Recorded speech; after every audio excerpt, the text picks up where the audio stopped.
Okay, so we set up the name and we're ready to get started. And obviously the first thing you can do that's the easiest is just start to click on the things that are already on your screen and change them. So you can change them to whatever you want. And assuming that, assuming that you selected it because of the font and style, then you should be relatively happy with it. So you can just go ahead and start changing everything on the first screen, replacing it with pictures, changing this text. As you can see, as I move to each thing, there's a box, and if I click inside it, now I can start to work with it. And you have all the regular functions that you would have if you're, working in any document. So you can make things bold, italic, underline. This is for making the font bigger or smaller, which in this case you might want to make this particular font smaller or whatever. How you want your paragraphs aligned, and what you can even take away the formatting in case you want to make something really custom. Those are all sorts of things that you can do. So and for right now, nothing that I'm doing is live on the internet. No one can see it right now but me.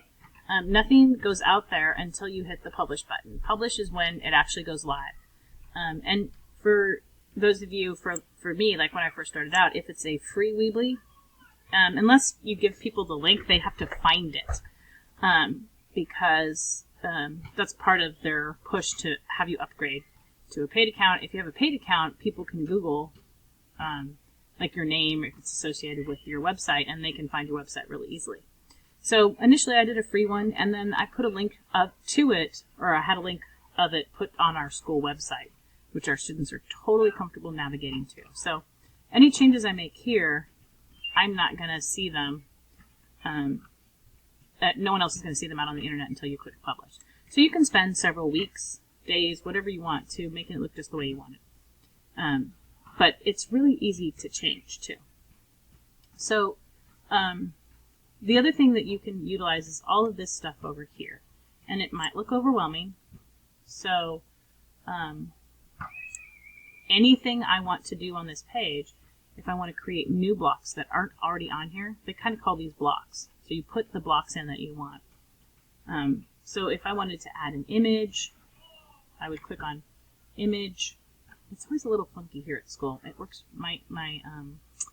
building my web pages, if I'm doing real long-term work, I do it at home because there's something about our school's Wi-Fi that makes it a little bit glitchy. It doesn't sync as well. So if you want to do a slideshow of pictures of your students, you just take what you need. Like this is a text box. Let's do a text box. Click on it, and you literally just drag it over. And the blue line shows you where it's going to be. So if you want it right under here, it would look like that. Or if you want it off to the side, you can see there's a little blue line way over there. And then when you drop it in, it scoots everything over and it will readjust. So now I can start to work on this block of text, and I'm inside it. I can start writing. It's not working for me right now. What's the problem? Oh, there we go. See, it's glitchy right here at school. So, and I don't know why that is, but it's always been that way. If you don't like something, you just delete it. And, oh, that's a spacer. There we go. So this is it. So you can just take stuff out until it looks the way you want it to. So really easy to do. So you would just drag it over and put in what you want. So this is how I started, and my home page was this first page that I worked on. So if you look at my website, this is the first thing I did. I put in the picture that I wanted, and I wrote a really brief description, and added some pictures. That was it. And then I began to work on all of this stuff. So initially it just said home, and it said the title, and had this description.